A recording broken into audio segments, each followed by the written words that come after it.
So this is about the $1.5 million home. It's a sale where neither the buyer nor the seller knew it even happened. I'm gonna set myself up for success here. Real estate runs on trust. Buyers trust their agents. Lenders trust the paperwork. Title companies trust the people signing the documents are exactly who they claim to be. But every once in a while, a case comes along that reminds us how fragile that trust really is, especially when someone inside the industry decides to weaponize it. This one comes out of Burbank, California. Federal prosecutors say a licensed real estate broker and her co-conspirators pulled off a sophisticated scheme to sell a $1.5 million home without the actual owner or the supposed buyer even or ever agreeing to the deal. That's right. Neither side knew the transaction was happening, yet it closed. The deed was recorded, and nearly $1 million in loan proceeds vanished into accounts controlled by the fraudsters. The accused, now bear with me guys on these names, the accused include Glennis Cardona, 63, a licensed real estate broker who operated an escrow business called Golden Escrow.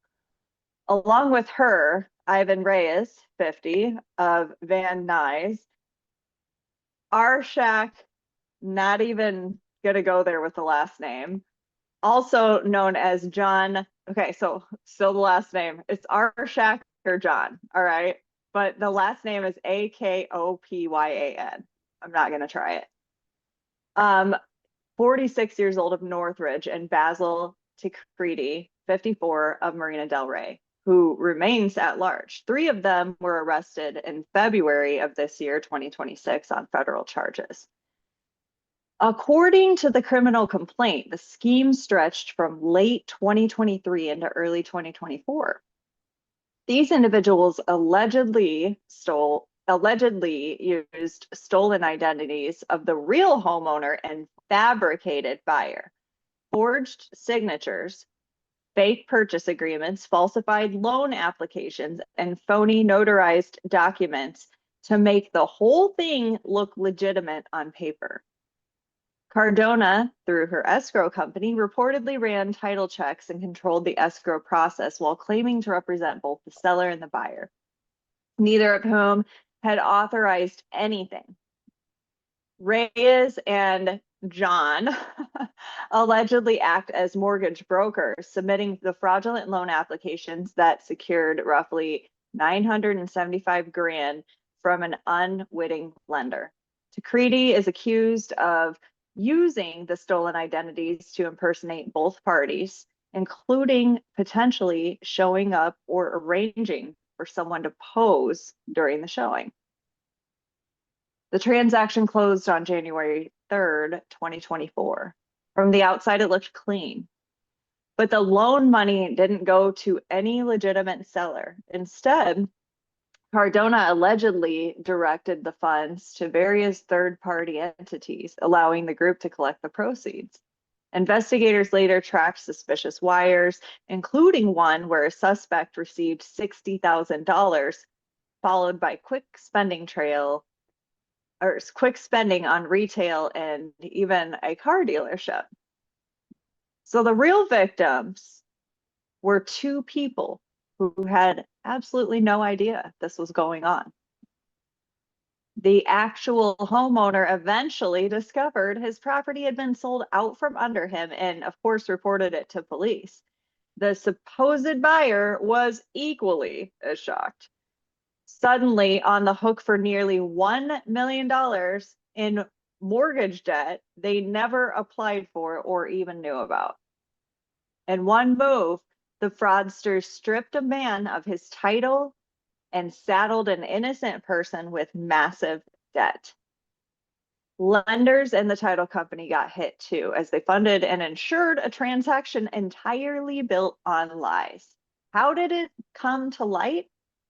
Not through routine real estate checks.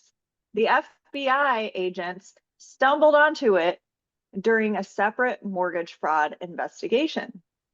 They found messages on none other than WhatsApp and Signal where suspects discussed targeting properties, shared the homeowner's personal information, social security number, date of birth, driver's license, and described the Burbank house as ready to go. One message even noted that someone had the keys. They talked about finding people who could pose as the buyer or seller during closing, highlighting how even in our digital world, old school impersonation still plays a role. This isn't just some keyboard scam. It's a reminder that when a licensed professional with access to escrow is involved, the usual safeguards can be bypassed with devastating efficiency. It's often called title theft or home title fraud. And cases like this are getting more sophisticated as transactions move online with remote notarization, e-signatures, and digital verification. For agents, brokers, lenders, escrow officers, and transaction coordinators, this should hit hard. Your processes are only as strong as the weakest link. And sometimes that link is someone who knows the system inside and out. Here are the red flags every real estate professional needs to watch out for. First, sellers who dodge real interaction. You guys, this is also good dating advice. If they're always out of the country, unavailable for video calls, or refuse to meet in person, push harder on verification. Insist on live real-time confirmation. Second, pressure for speed. Fraud loves urgency. Fast closings, limited questions, immediate wires, slow it down. Due diligence takes time for a reason. Third, documents that don't line up. Cross-check IDs against public records, property tax history, and ownership chains. Small inconsistencies can expose big lies. Fourth, anything suspicious with wiring instructions. Never rely on email alone. Verify wiring details with an independent phone call to a known trusted number. And we cover down on this in another episode that we can link. Real estate used to be built on handshakes, in-person meetings, knowing your client face to face. Technology has made it faster and more convenient, but it's also opened doors for those who study the gaps. Remote tools are great until they're exploited. The fallout from a deal like this ripples everywhere. The homeowner loses title, the fake buyer inherits debt, lenders eat losses, title companies face claims, and the industry's reputation takes another hit. If convicted on the wire fraud charges, these defendants could each face up to 30 years in federal prison. But punishment isn't the only answer. Prevention should be. The most powerful fraud deterrent in real estate has not changed, and that's us as real estate agents knowing our clients. Verify relentlessly. Trust, but always verify, especially when something feels off. We talk about our gut instinct, and that's not just for safety. That is for everything. The sniff test, right? In this business, one fraudulent closing isn't just a bad deal. It's a reminder that when the system gets gamed from the inside, everybody pays. So stay sharp out there. Protect your clients, protect your license, and protect the integrity of the transaction. This industry moves millions every day. Make sure the next one that crosses your desk is legit. What do we think about today?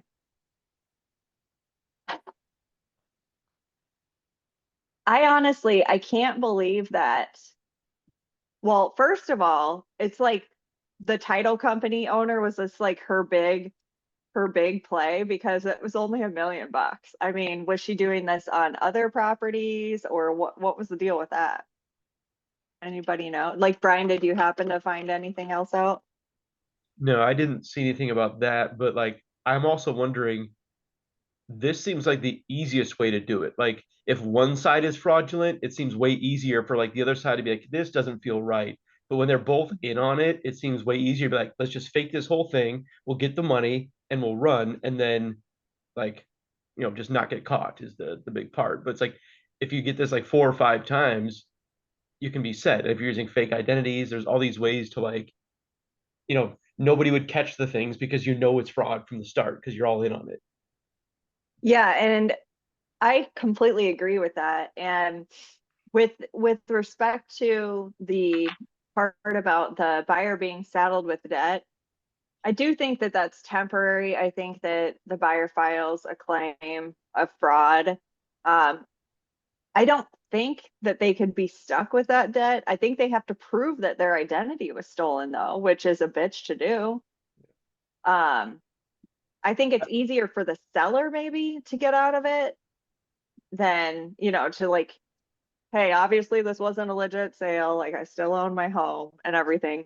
But I don't know. I don't know what all the fallout is for this. I don't know how easy or hard it is to be like, yo, guys, I didn't buy a house. Like I Well, wasn't there.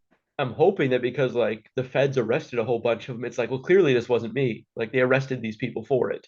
So that has to help But but then there's still a million and change gone. yeah. So somebody has to eat it. And so I'm sure there's a system and a process for it to where it's not just like, oh, everybody go home, fake news. Like they just, the world doesn't work like that.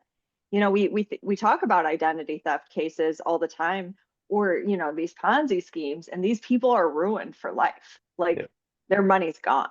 It So, should be that like the lady's title company gets sold or whatever, like the money comes from selling off the fraudster stuff and like finding them. So like, you pay, I don't know, for the rest of your life for what you did to these people. mhm. And I'm sure she'll have restitution, but again, we view these civil lawsuits where it's like so and so had to pay millions and that family never saw a dime. Yeah. We're assuming that title company was profitable. Yeah, that's a laugh these days. People are such fraudsters. Oh my God, Holly, I should do a true crime episode about Letitia. Oh my Yeah, God. yeah, I totally got ripped off by this like fake tax chick, and she has a mugshot and everything now because somebody, turned her in. But I didn't push it that far. But yeah, there's an actual episode there, but it's all about, who you trust to be a professional in their industry. And Sandy Burnett trusted the wrong person. And then she referred her to me. Uh-huh. This was years ago, guys, years ago. That should have been on your Vendors Gone Wrong podcast. Right. Hmm. Yeah, absolutely. The other thing that I think is interesting, and we're seeing it more often now, is as we start getting more transactions that are being taken care of like in-house. I just saw something that Real is actually opening up for lenders now to join Real as lenders. And then Oh. they're also opening up in some states their own title companies within Real. Mhm. And it always has been interesting to me because one of the big check and balance within real estate is always you have multiple parties involved. But does that go away when all those parties are under the same umbrella? Like, Well, listen to this. So there was a local Remax, and the owner at the time had an in-house attorney because we settle in Iowa, we use attorneys to settle transactions, and the attorney is her husband. So you want to talk about really like I'm like, at what point? Of course, they both want that deal to happen, like no matter what. Plus, she had an in-house mortgage company, Motto Mortgage, that's like Remax's, mortgage. So she had her Remax franchise, Motto Mortgage, and then her husband was the attorney on the deals. And so I'm just like, how is this even remotely legal? Yeah. I mean, you bring up a really great point because in so many systems we have checks and balances. And so by giving all this power to one company, yeah, I mean, it's a slippery slope. Yeah. I won't be surprised. It's interesting because right now it's prime for the pick and scamming people off of AI and all that other stuff. But I wonder if the pendulum's going to swing the other way and, digital things will be shut down again. And it's like, no, you have to appear in person to court. You have to appear in person to open a bank account or do anything like that, because I just wouldn't be surprised. It's really great to leverage technology. We're a digital brokerage. I would have never had the success in real estate that I've had if I didn't have access to digital tools. I'd be a complete mess. The maps that we use to get us from house to house, everything.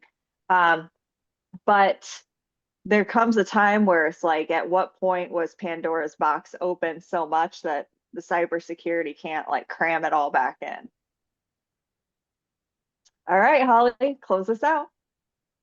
All right. When in doubt, reach out, message us if you need us. We are here for you. We all started this morning with a blank slate at 0. So go out and talk to a buyer, a seller, or an agent today. Have a good one. Bye. Bye.